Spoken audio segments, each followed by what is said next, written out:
Hi, and thanks for logging on to the daily DVAR halacha. And here's a brand new halacha for you, and it is for Sunday, September 1st, first day of the month of Elul. Hey, that's going to make it easy for people like me throughout the entire month now, this month. Day one of Elul is day one of September. Day two of Elul is day two of September. Uh, just saying. Okay.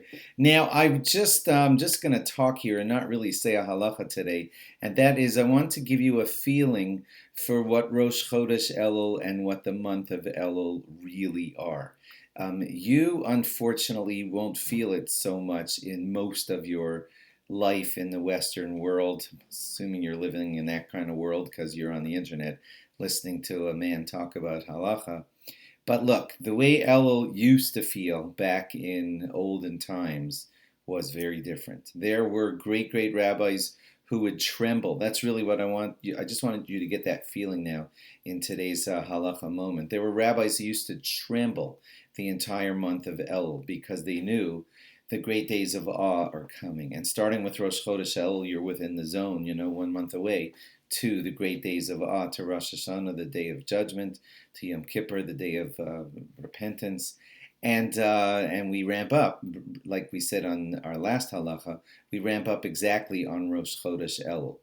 I've heard stories of great rabbis who used to write tshuvos. In other words, they would write svarim, good Jewish books that had in them topics regarding complicated responsa questions, shilas tshuvos about would this kind of thing be kosher and may I sell it? Can I get benefit from the remains or whatever? And all those kinds of complex halachic questions. There were some rabbis who trembled so much during the month of Elul, knowing that it was the great month of preparing for the repentance, that they couldn't continue to write their regular stuff, and people who had trouble being in regular conversations for fear that they would by accident say a piece of lashon hara and things like that, and so people would go into silence. I'm not talking about sadness, by the way.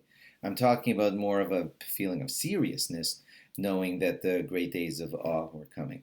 Now, for you and I who live in places like the United States of America or anywhere else that you're listening to this, unfortunately, it doesn't feel like that. It's if you're in the United States, it's football season, kicks off, and Sunday and fun, and I don't know, sukkahs projects, building the sukkah, which is a mitzvah, and that's all good. But what ends up happening is that people just end up not feeling Elul because we live in such a fast-paced society.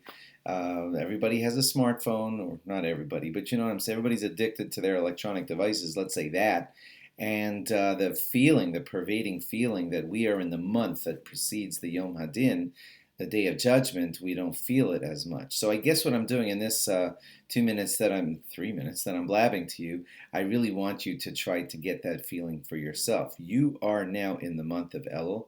This is the month when we prepare ourselves for the Day of Judgment, which is now like kind of less than a month away, and you're supposed to start feeling it. That's what I wanted to get across to you today.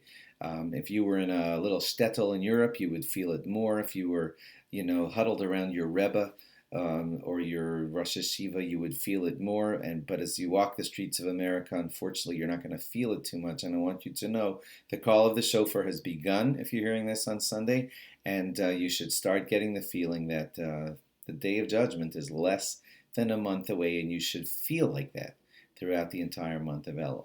Hope that made sense. Thanks for logging on. Log on again tomorrow for more.